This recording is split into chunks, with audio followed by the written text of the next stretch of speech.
So Mike, thanks for joining Alberta Lacrosse here. I have kind of a bio here for you if people aren't aware of who you are, and I think it's pretty tough to point to one specific thing as you've had many titles and you've been involved in a lot of things. But I think what kind of highlights your resume, if I have anything to say, is you're one of the most respected First Nations leaders in Canada. You've served as the Grand Chief of the Mohawk Council. You've basically, from what I've read, is you've had a big focus on self-governance and self-determination and nation state building within Indigenous communities. And you really work to help restore the independence of the Mohawk people, drawing on traditional governance and modern democratic systems of governance. And I mean, that's a lot to kind of take in there. And then I think some other things that are really important are your director of cultural education. I know way back it said you used to be an Ironworker, and even a filmmaker there with These Are My People and Who Were the Ones, I think were the two big ones. And then I think you had a couple more in there as a filmmaker. So kind of a lot of things in a lot of different areas. And I know your history and your involvement in lacrosse is really deep. And I know like the first time I heard of you is you wrote the Origins of Lacrosse book that I think the CLA still distributes. And then I think the first time we met was at the CLA's Indigenous Development Committee there in Ottawa, probably maybe 4 years ago or so. So I guess, do you have anything to say? Anything you'd like to add to that? I've written 2 books on the subject of lacrosse, and getting ready to write a 3rd one. Presently, I'm still involved somewhat in lacrosse. I'm a board member for the Iroquois Nationals lacrosse team, and helping out with the lacrosse in Canada with, I don't know what you call it, Jim Alder, and Jim, I think it's Jim O'Brien, that are involved in, it's not a museum, but it's the foundation for lacrosse. Yeah. So whenever I have some free time, I try to help out, keep on with developing of the game, and also passing along traditional information on Indigenous lacrosse, which is being most sought after worldwide now. We just finished kind of not too controversial, but they're having a World Lacrosse tournament next year in the United States, hosted by the United States, and for some reason the Iroquois Nationals got left out. So there was a little bit of a hullabaloo about it, and everybody got together, worked together, and it took Ireland to give up their seat and their place in the World Tournament to make room for the Iroquois Nationals. But all in all, it took the cooperation of almost everybody to say we want the Iroquois Nation to participate, which is very nice. A lot of work has happened and has been done to share the game with the world, and the dividends now is people are appreciative of Indigenous contribution to the game itself, to introducing it to the world. And now we're one of the probably the top 5 teams in the world in the international competition. My main interest is really to discuss the overall segment of the game, the history of it, the culture of it. So if you want, I could just continue from there. Yeah, no, that's what I had is do you have any like general comments on things that you really want to highlight with regards to the history of the game? So some things I kind of highlighted here is the game itself. The game is a medicine game. Something I think that's really important as well is the stick. I think too, the idea that sometimes I think gets lost nowadays is that concept of spirit versus sport. And then I think my last point kind of on some of it, which has been I think a lot more common probably over the last 5 years or so, has been, at least in the mainstream media, has been like misappropriation, identity, and something you work really really hard towards with regards to sovereignty and self-determination and self-governance. So yeah, wherever you want to start, I think Okay. Generally, we tell the world about the game of lacrosse that we refer to it as the creator's game, and or medicine game, because it's tied to our culture. And they say when a child is born, the father will always give him a little stick. And at the end of his time in life, when he's being buried, a lacrosse stick will be buried along with him. And in his whole lifetime that he has played the game and has been involved in the game, has participated in ceremony, has lived a good life, all that tells the character of a person. And the spiritual component is it's also known as a healing game. That when there's controversy of a nation with another nation or another entity, they call on the game of lacrosse to help resolve the dispute. And a long time ago, when there was nothing but Indigenous people in Turtle Island, as we call it, North America, the nations amongst themselves would say, we're going to play the game to decide who will win this argument or this dispute. And because we refer to it as a creator's game, the final result is that's just what it is. It's final, and it's accepted. So that was a culture back then. In terms of why is it called a medicine game, was that in a lot of the healing ceremonies, the game of lacrosse was tied to it. And it's also an honoring game, in that sometimes to honor the elders, to honor medicine people, or to honor families that have gone through turmoil. And the whole idea of reviving, bringing them back to acknowledging life, that it must go on, they will arrange to have a lacrosse game played. When there's sickness in the community, also a medicine game that involves lacrosse is also tied to it. The main origin of what is a lacrosse stick, and the reason it's tied to our culture, is we've always used hickory wood to make a lacrosse stick. And the wood itself is part of nature. And so when it comes from the land, it carries a spirit that's tied to other living things. And so tobacco and the hickory stick are the elements of acknowledging life and how sacred it is. And it's also tied to nature. And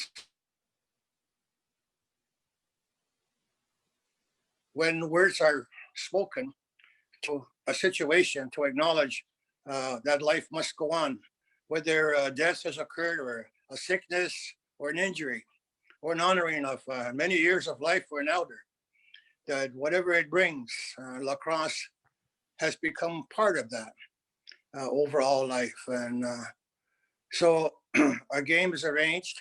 Sometimes in a healing, it's only a few people that will get together. Some of the lacrosse players will go through medicine and come back through ceremony for a distinct purpose of providing a healing element, whether it's to an individual, a family, or even a community. And so aside from settling war disputes, it's also on the side of healing. And it heals a community, it heals a family or individual. And so lacrosse has the game of lacrosse for us has additional components other than just being a sport. And now it's become a focus for many people interested in the game, its roots. And it feels really good in the fact that people appreciate the history of it, the culture of it, and also the spiritual aspect of it, because nowadays, many young people in the world are expressing concern about climate change and how pollution is affecting Mother Earth. And somehow, in some way, it all goes back to acknowledging nature itself and how we must treat the land, the water, the environment, and the teachings of Indigenous people through ceremony. So the game of lacrosse plays a very significant contribution to the overall part of life. And I believe that alone has become important to many young people. And so aside from just becoming a sport, it's nice that it's Canada's national summer sport. It's nice that hockey is Canada's winter sport. But we find it more comforting in the fact that people are now taking another look and say there's a story behind the game, and there's a culture, and there's a spirituality. And so for us, that part has been shut down for a long time. People have only been interested in the sport of it.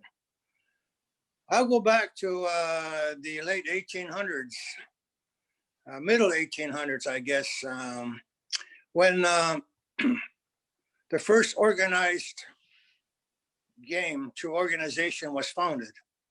And it was called the National Lacrosse League, which later became the Canadian Lacrosse Association. And its earliest times, the game of lacrosse in young America and young Canada, as everybody settled into the new country, the game of lacrosse became a very popular social time. And it got so that they would invite Indigenous people to demonstrate their game, or a game would be arranged with non-natives in a certain area, certain town or community as part of their summer or fall celebrations. So during that time, our people would be invited anywhere from Boston to New York, New Jersey, Philadelphia, various parts of Canada. And because the game was young, it was interesting, it became a fixture in the overall celebration of a young country. And because of that, people start competing as to how to get native teams to come to their festivals, their summer activities or celebrations. So when this organization, the National Lacrosse Association, was formed, they noticed that it was hard to find teams that could beat the Indigenous teams. And when it got to the point where there were some close games and they start having their own competition, they realized that it would take a long while before they get the best out of the Indigenous teams. And through a lot of discussion, they decided to find a way to outlaw the Indigenous teams by referring to them as professionals, according to their bylaw, that somebody paid to get an Indigenous team from point A to point B, whether it's leaving their homeland to go far away to participate in a community celebration of sorts, but somebody paid to get them there, whether it was railway or transportation of sorts. And they started leaving out Indigenous people through their young organization. And that's part of our sad history is when we look back at what happened. But not to let it discourage them. When a turtle is threatened, you appreciate that it pulls itself in, which is what our people did. Is they held tournaments within their own nation. Other communities were invited to share the game, play the game, and they even made this flag that they would compete for. And so that was a mainstay for some 20, 30 years before it kind of rubbed off and they started inviting teams to come back. That's a little bit of history. We never gave up the game. We never gave up the idea that it's very much part of our overall society, culture, and even in our ceremonies, our spiritual way of life, it's still tied very much to us. And even today, part of the fight for recognition, for sovereignty, for self-government is that we want to have the survival of our own language, ceremony, culture survive with us. You can get educated. You can be a contributing member to society and still retain your cultural beliefs. And so that's what I've been about, working with other organizations, spreading that kind of information to others. I think Monday, we're doing a big presentation to USA Lacrosse in the States on the whole aspect of how we view the game of lacrosse. And it finishes up with Iroquois Nationals and their international participation in the game of lacrosse. So I'll leave it there. If you have any questions, I thought I'd kind of go around about giving a little bit of historical background and the cultural ties to the game. No, I think that's great. I think, two things that kind of popped up to me is that connection between, these like current, I guess, worldwide issues, right? Like something you brought up with climate change and almost the stick in lacrosse being an extension of respect for the climate. I think that's really, really important. And the way I see it sometimes manifest itself is, I know for our graduates last year, our grade 12s, you got those little lacrosse sticks for them, which they loved, right? And you give them to them and they really like them and they enjoy them and they think there's something special, but I don't know if that connection is always readily made, that it is a connection to nature and it's a connection to the wider world. So I think you explaining it like that is, I think it gives a little bit of perspective of what, that stick means in some contexts there. I'd like to give you another, and maybe in addition to the history aspect of it, the turn of the century, when our people were forced to live on reservations, reserves in Canada, the terminology. And the governments decided that education is the best way to civilize the Indigenous people. And so they set up these residential schools across the country. And the mainstay and the strategy behind it was make them forget who they are, take anything that is Indigenous away from them, remove anything that's Indigenous. And so that's language, culture, ceremony, spiritual, and so on. And then in their eyes, they would, at the end product would be that they would equip them to be contributing to society as, I don't know, free people, I would suppose. I never did figure that out, why they went to such extremes to remove so much important aspects of our system and world beliefs. But such as it is, we've survived it. And now we are trying to find our own place within Canada and within the United States. And I noticed that the ones that have gone on in education and have done well are the people that are the students that still know who they are. They know their language, they know their history, they know their culture, they're confident. They either have relearned it or they have had elders be guiding them in their upbringing. The community has incorporated this into their education system. So in my 30-some years and as serving as chief, in year one, in the early 80s, we took over education from Canada. And we designed our own criteria where we made language and history and culture an integral part of our education strategy. The upturn is that the majority of the students who were failing were dropping out, came back, went back to school and graduated and went on.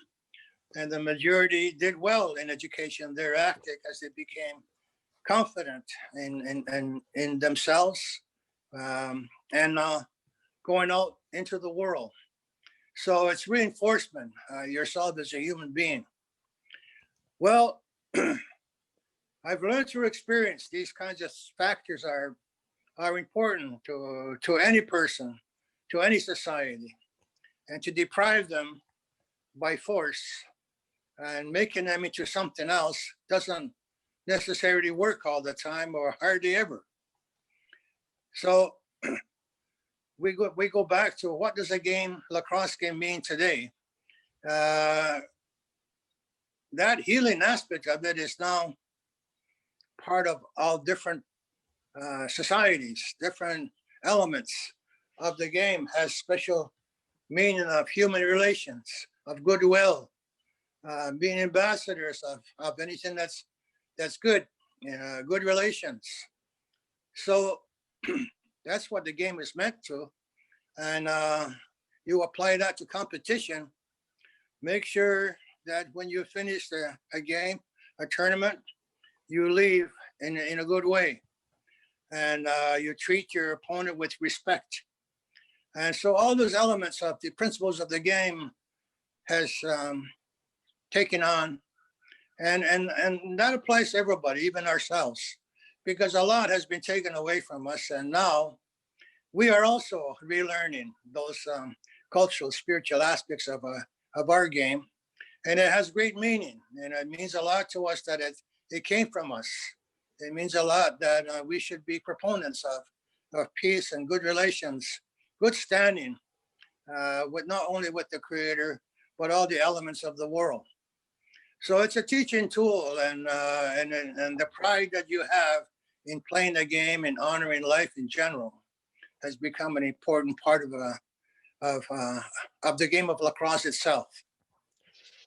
Yeah, and I think off that, do you think that lacrosse is an integral piece to Indigenous communities? Because I know in Alberta and even my time working in lacrosse in Manitoba, there's a lot of communities that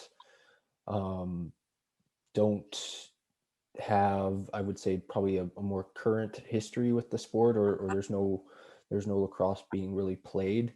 And I know there's been efforts to reintroduce lacrosse to those communities. I'm just wondering what your thoughts are on lacrosse being absent in certain communities, and whether you think lacrosse should be a pivotal and important piece in Indigenous communities. I think the message has not gotten out to the extent that the game of lacrosse is more than just a sport. That you belong to an organization, that you pay fees, and that you're penalized for conduct, and there's rules and regulations, and that you are part of a bigger thing. Well, for Indigenous communities with poverty, social conditions, isolation, they're not going to hear about it, and they're not going to appreciate unless there's another message that needs to go to them. And in my time with the CLA as First Nations director, and now as just an individual that's interested in the game, I can see sitting back that there's more needed. When I go to Alberta and visit some of the Indigenous communities, the question, the issue of lacrosse always comes up. They need to know more. They want to participate. They want, but they don't fit. They don't fit in. And so more information about Indigenous contribution to the game, the origin of it, the meaning of it, that needs to get out. And the few people that have asked and that we have been able to pass the information along, we're able to get some things going. But generally, the overall mass on leadership to organization structure doesn't leave much room with rules and regulations. That there's another aspect of the game of lacrosse that's not always involved in winners and losers and competition, but in maybe what we could call appreciation of participation, of fitness, of learning of life. And those are elements that I find more work needs to be done. And the information that needs to get to Indigenous communities, the right message also has to be worked on. I have found in Alberta, the right attitude has always been part of leadership, in that they know there's another element to the game that needs to reach Indigenous communities. And we've tried different ways to make that happen. Still working at it. I found some of the leaders who are now very interested in having this information. The work goes on. The kids that actually played the game really love it, but they shouldn't just play the game for the sake of being a winner or a loser. You play the game, that you participated, and you learned many other lessons. And I believe that's very important, not only for Indigenous youth, but almost for everybody. That's why I'm devoted part of my time to try to relay that information to others. And of course, the old mainstays of the game and the organization and the players, among the players, it's always an issue of I got to win. I got to be a regional, national champion, and the rest are all losers. Yeah. Well, not necessarily. It's nice, always nice to win, and it's always nice to win and having other people appreciate the gamesmanship, the way that you've conducted your game, etc. But there's another element, and that's participation.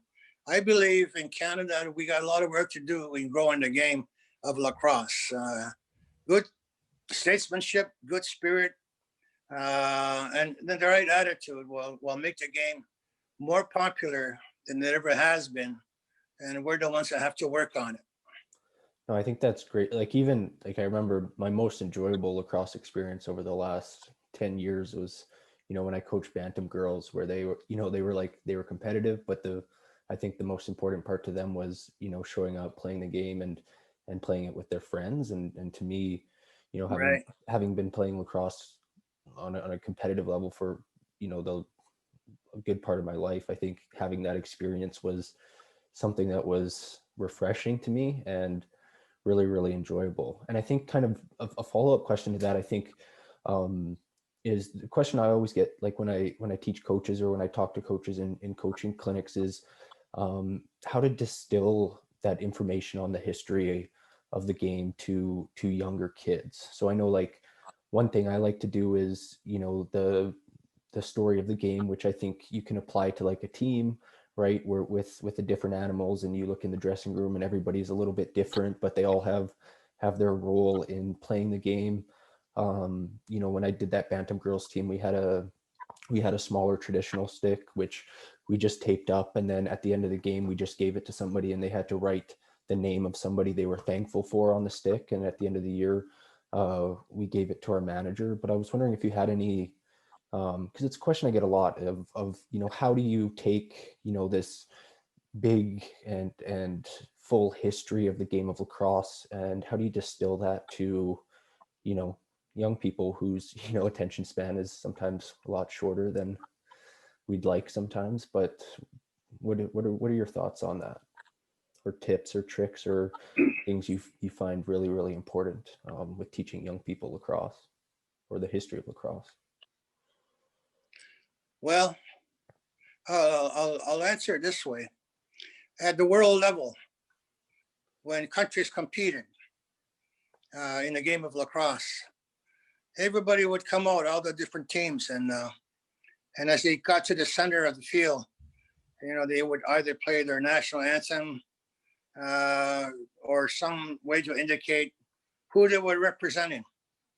And I noticed that when it came to our players, the Indigenous teams, they came out singing their friendship song, and almost half steps of a traditional dance that brought you to the center of the field. And that aroused the interest of the spectators and other countries that led to more questions and interest in the game and in our players, such that we became ambassadors of explaining, being asked more questions about how our ties to the game led to our views, culture, and all of a sudden we became very important components of promotion of the game and presenting it in a positive way. I think in the last 20 some years, it's been small because there hasn't been any network or any component of communication that would let the larger masses know about it. And the other thing I've noticed, because I've been a part of the establishment of the game through organizations, that they haven't had the foresight of saying there's another element of this that we need to recognize and perhaps have more information on. And that's really the cultural and spiritual aspect of the game, the history of the game as contributors. That's the Indigenous part of it, we feel good in the fact that we share it with the world, but they only took the sport of part of it. So I think there's more that can be done. And that's part of my interest, is to talk to other Indigenous leaders of how we can make that happen, how we can get more people of our people to take an active interest and participation. Of course, we have to talk to our non-native organizations in lacrosse and help us, because there's some of the stumbling blocks have been, you got to sign up, you got to apply for members, you have to be under our rules and regulations, and we have to list you down as a number that you're in our organization. That mindset needs to go above and beyond that, is to say there's an important contribution that we can make here by inclusion. So that's something that I continually stress as being very important, maintaining that type of positive relations. I have that with Alberta and a few other areas in Canada, and so for me, it's a start. And I think that's a big distinction, I think, because, you know, a lot of times I think with organized sport, they think of it as, you know, their membership, and these are the kids playing in leagues and how many are playing. But what you're highlighting was really, I think going back to that sport versus spirit, is that there's that dual component to it, and sometimes just lacrosse as a sport isn't the most important concept that sometimes we focus too much on. So I think that's really good, and that kind of lend itself into the question I had what do you think like those sport organizations can do better? Do you think that's the biggest thing, is try to introduce or reintroduce lacrosse in kind of the more non-organized way, or not within the regulations and the structure, and just be about playing the game? Or is there something more do you think organizations can do to help get more people playing, get more communities involved in lacrosse? I'm just wondering what your thoughts on what do you think the biggest thing organizations can do better? I think the next big challenge for lacrosse is to find acceptance that it has additional components of it that might be of interest to overall society. I said a while ago that young people are taking an awareness and appreciation of the dangers of climate change, even just simply to recognize it, and amongst the young ones, and say something, we need to learn that something needs to be done, change our viewpoints, change our way of life, have a safer world, and so on. Well, in the mix, there's also lessons of life. And the game of lacrosse can become an integral part of the teachings. Its philosophy, attachment to land, to nature. I think it can be presented in such a way that it's appreciated. Not just a sport, but as a very integral part of the lessons of life. And just so happens that you can have fun playing it as well. Yeah. Participation in it also. There's more that can be offered, and if it's told in the right way, can be a major force. Yeah, no, I think that's great. And then kind of the last piece kind of I had was kind of some current lacrosse stories. I know you touched on the Iroquois Nationals finally getting in or included into the 2022 World Games there after being initially excluded. And just some other things I wrote was lacrosse will be back in the Canada Games in 2022 as well. And I think a lot of people in the lacrosse community are really looking towards the 2028 Olympics, of potentially having lacrosse in the Olympics. And I know there was an article recently, I believe, with Lyle Thompson that wrote about the Iroquois Nationals' path to potentially being in the Olympics if lacrosse is in the Olympics, which is, there's definitely some things that need to go on to get it in there. But I was just wondering kind of what your thoughts are on lacrosse, maybe some of those topics, and how do you see the sport today? The positive point in this is there's generated a great interest in the participation or potential participation of an Indigenous team in the Olympics. And there's obstacles, there's roadblocks, and but people are saying, instead of saying there are roadblocks, let's find a way for inclusion. How do we get around it? And we look at the positive parts of it. So the work has begun because certainly the interest generated worldwide and involving Iroquois Nationals to be part of the Olympic Games in lacrosse. It started already, and I have found that the interest is genuine. People trying to say, well, let's try to find a positive way to get your people to participate. Right now, the rules say sovereign countries to be represented, etc. And but what if something significant were recognized historically to a modern way of looking at something that is positive, something that is original, and so on. So people are sort of working on it. We've been asked to address certain groups across the United States just on the game of lacrosse, and I've been a participant of it. So I think it's all positive. The success at the end, I'm very optimistic that we'll find that support and understanding.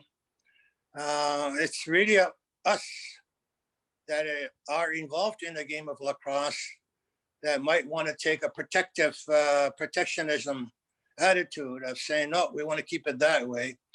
And to that, I say, there's a reason that the game of lacrosse has never really full potential to its greatest height of recognition, because we try to keep it as small as possible. So let's grow the game, and let's initiate the type of philosophy that brotherhood and sisterhood and appreciation of other elements that can be added to the game becomes part of everything that we want to do. Because to me, the Olympics is really about finding goodness within everything in the world, and welcoming and appreciation of anything that we do. And for Olympics, it's sport, it's culture, it's dynamics, super achievements, and all these things can be possible. You can train, but you can also have the type of elements that are positive, that reflect greatness. And that's what we want to bring to the game, is the cultural, but athletic. Don't just send a team that can't play the game. You have something to contribute. You have something that is exceptional. You want to show. In our culture, when we play the game, what we call the creator's game, the players have to be in top condition to represent your nation. The players have to have an appreciation of life and have demonstrated through a ceremony. And so it requires all the positive aspects of it. To me, that's what's missing in our game today, is we didn't learn those lessons. You know, it's not bred within us to grow up with it. And so that's the work that we have to do. And I find it a great challenge that we should go in that direction in the future. And I think it's definitely a challenge, and something that needs to be continually worked on. But I think why we're talking about lacrosse even potentially in the Olympics is because it has had that widespread. I know I spent a little bit of time in Germany coaching, and to see the kids embrace lacrosse culturally and in a country in Europe. And I know even more recently I saw like 4 kids playing lacrosse in a field in like Uganda, and just enjoying playing the game. So I think I think that cultural component is spreading.